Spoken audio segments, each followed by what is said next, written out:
Si nous faisons un peu d'histoire, nous devons nous rappeler du Code noir. Le Code noir qui paraît un homme noir à n'importe quelle marchandise, un paquet de cigares, une chaise. Ça veut dire qu'en dehors de nos matières premières qu'ils exploitaient, ces négriers nous considéraient au même titre que toute autre marchandise. La première chose qu'ils nous imposent, c'est quoi?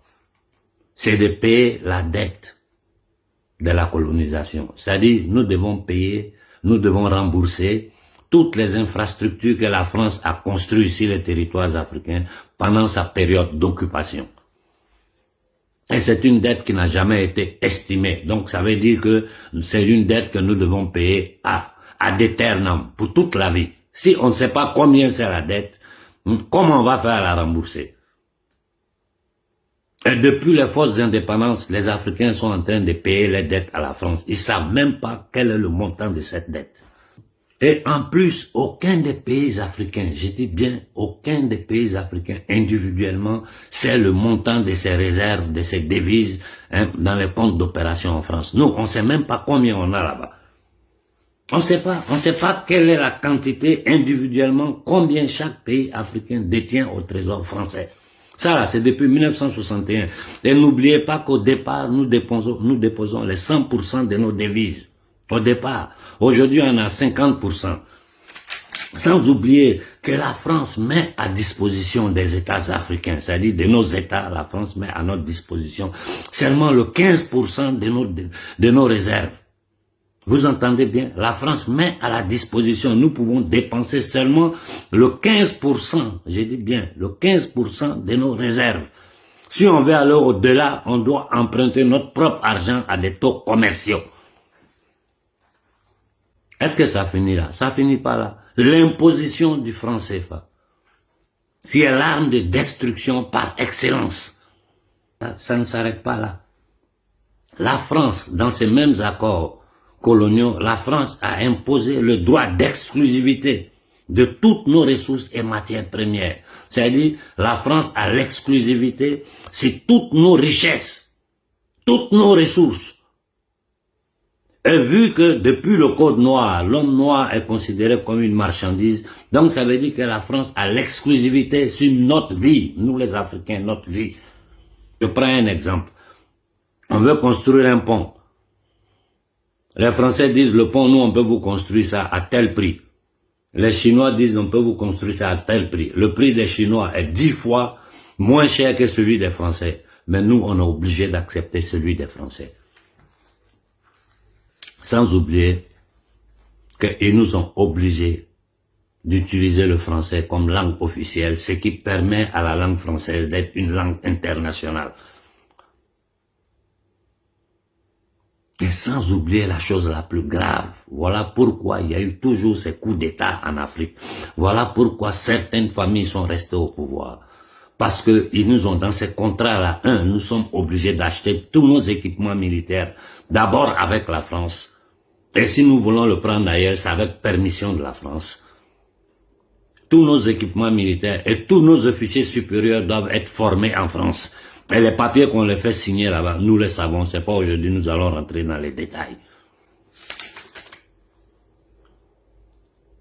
Voilà pourquoi l'Afrique est dans ces conditions-là aujourd'hui. Faisons un résumé. 1. Ils nous imposent une monnaie qui est de leur propriété, qui leur permet de bloquer toutes nos devises. Au départ, maintenant les 50%. 2. Ils nous permettent seulement d'utiliser les 15% de nos réserves que eux ils ont confisquées dans leur trésor qui fait partie du budget français. Si on a besoin de plus de notre propre argent, ils nous donnent ça ils nous prêtent ça à des taux commerciaux. C'est-à-dire, moi je te prête ton propre argent. 3. Ils ont le droit, ils ont l'exclusivité sur toutes nos matières premières. Même si quelqu'un d'autre veut acheter à un prix 1000 fois meilleur de la France, on peut pas. C'est la France qui doit prendre au prix qu'elle nous propose. 3. Si les marchés d'appel, les offres des marchés publics, les sociétés françaises sont prioritaires, même si ce qu'elles nous proposent ne sont pas ce qui nous arrange.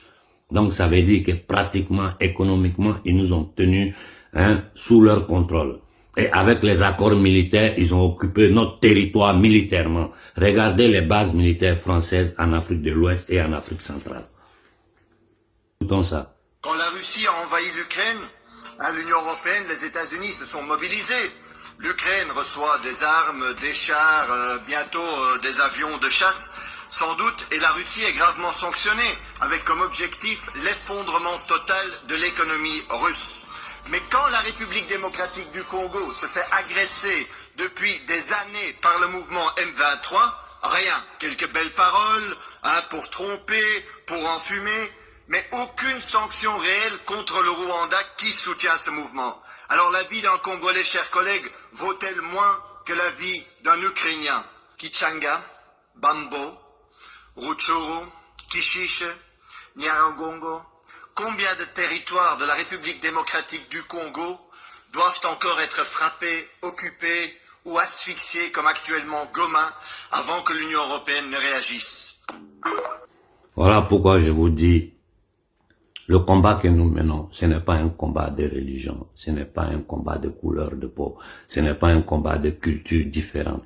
C'est un combat de l'humanité contre un gang international, une secte satanique.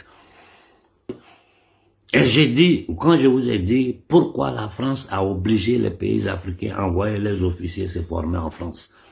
C'est pour leur faire le lavage des cerveaux. Voilà pourquoi nos militaires n'arrivent pas à réagir en Afrique. Sinon, depuis, ils avaient nettoyé le terrain. Ceux parmi eux qui sont encore propriétaires de leur cerveau, qui ont peu de dignité en eux, qui savent que leur rôle c'est de défendre le peuple. Regardez au Mali, ils sont en train d'agir. Regardez au Burkina, ils agissent. Mais quand ils se permettent de nous dire que l'eau que les gens boivent au Niger appartient à l'Union européenne, où est la différence de ce discours-là et le discours que nous pouvons écouter ici de Sarkozy? Écoutons-le. Le drame de l'Afrique, c'est que l'homme africain n'est pas assez entré dans l'histoire.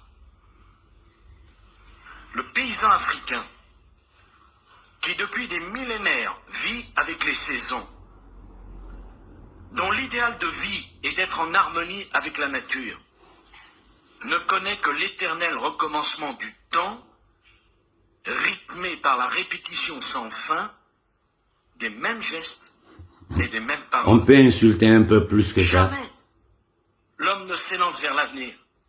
Jamais il ne lui vient à l'idée de sortir de la répétition. Se permettre de nous parler comme ça. Falsifier l'histoire. Dès que vous parlez de patrimoine culturel, la gauche occidentale et la droite se touchent. Et souvent la gauche est plus minable que la droite. Faites l'expérience. On vous accorde l'égalité abstraite, mais l'idée que des nègres aient pu connaître une promotion historique dans le passé leur est réfractaire. Ils sont réfractaires à cette idée. Et parce que leur formation intellectuelle tardivement acquise se situe à un niveau très superficiel, au niveau du cortex, au niveau de l'intellect. Mais la formation qu'ils ont reçue tous dans leur plus tendre enfance, et les clichés auxquels ils sont habitués dans leur environnement d'enfance, les caricatures et tout, comme je vous le montrais ici, aussi dans le monde méridional, c'était l'inverse. Tout cela les empêchait, les rendait aveugles, mais pas pour observer des vérités comme celles que nous leur opposions. Il faut savoir que l'adversaire vous tue intellectuellement. Il vous tue moralement avant de vous tuer physiquement. Mais c'est de cette manière que l'on a supprimé des groupes entiers. On vous nie en tant qu'être moral. On vous nie en tant qu'être culturel. On ferme les yeux, on ne voit pas les évidences. On compte sur votre complexe, sur votre aliénation, sur le conditionnement, les réflexes de subordination et sur tant de facteurs de ce genre. Et si nous ne savons pas nous émanciper d'une telle situation par nos propres moyens, mais il n'y a pas de salut, parce que le conflit, il est partout, il est à tous les niveaux, il est dans tous ces débats, il est jusque dans nos relations internationales les plus feutrées. Nous menons et on mène contre nous le combat le plus violent même que celui qui a conduit à la disparition de certaines espèces. Et il faut justement que votre sagacité intellectuelle aille jusque là. Ce que nous voulons, ce que nous visons dans... Bon, je crois qu'il n'y a rien à ajouter sur les paroles de Cheikh Anta Diop, que beaucoup d'hommes en Occident ne connaissent pas. Je vais finir cette vidéo en vous faisant écouter les discours de Chirac, ex-président français. On oublie seulement une chose, c'est qu'une grande partie de l'argent qui est dans notre porte-monnaie vient précisément de l'exploitation depuis des siècles de l'Afrique. Pas uniquement, mais beaucoup viennent de l'exploitation de l'Afrique. Alors, il faut avoir un petit peu de bon sens, je ne dis pas de générosité, de bon sens, de justice, pour rendre aux Africains, je dirais, ce qu'on leur a pris, d'autant que c'est nécessaire si l'on veut éviter les pires convulsions ou difficultés avec les conséquences politiques que ça comporte dans le prochain avenir. Bon, nous avons tous écouté Chirac, il a averti tout le monde, ils n'ont pas voulu écouter. Qu'est-ce qu'ils font? Ils sont en train d'attaquer nos populations, utiliser les institutions pour attaquer notre peuple. Ils sont en train de créer toute forme de violence sur le sol africain. Il ne nous reste qu'un soulèvement populaire pacifique. Je répète, notre nombre est notre force. Vu que les leaders, les soi-disant leaders panafricains ne répondent pas à l'appel, je m'adresse aujourd'hui aux étudiants africains. Dans toutes les capitales d'Afrique, il y a des mouvements d'étudiants. Les étudiants, le mouvement, les responsables, le secrétaire au Niger, le secrétaire au Sénégal, le secrétaire à Bamako, le secrétaire à Abidjan, le secrétaire à Lomé, les secrétaires de ces mouvements d'étudiants en Afrique de l'Ouest. Aujourd'hui, en une fraction de seconde, vous pouvez rentrer en contact les uns et les autres, commencer à travailler et d'ici quelques semaines, trouver le moyen de faire parler un parmi vous, au nom du mouvement des étudiants d'Afrique de l'Ouest. Et si c'est possible, organisez-vous aussi en Afrique centrale. Il n'y a que dans un soulèvement populaire massif des millions, j'ai dit bien, des millions d'Africains qui prennent toutes les grandes villes, les capitales d'Afrique pacifiquement pour dire que nous avons compris ce jeu machiavélique et que l'Afrique n'est plus disponible. L'Afrique ne peut plus accepter de voir son peuple massacré, piétiné, humilié partout sur cette planète-là, au nom d'une démocratie qui n'existe même pas en Europe, qui n'existe nulle part sur cette planète-là. Il y a une élite satanique, une mafia satanique qui gouverne le monde à travers les institutions qu'elle a créées, des hommes qu'elle a cooptés, formés et mis à tous les points du pouvoir. Je pourrais vous parler de d'autres sujets aujourd'hui, mais ça peut faire sauter la vidéo parce que c'est des sujets très sensibles.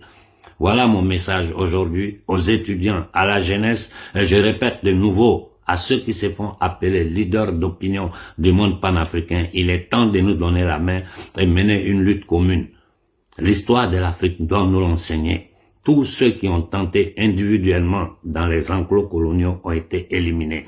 Voilà pourquoi j'ai voulu vous parler aujourd'hui de Monsieur Afrique, Jacques Foccart. Comprenez pourquoi ils ont pu imposer toutes ces choses-là, tous ces crimes-là à notre peuple. Parce que quiconque osait s'opposer à ça était éliminé par les réseaux Foccart. Bonne fin de semaine à tout le monde et faisons une réflexion collective. Merci pour l'écoute.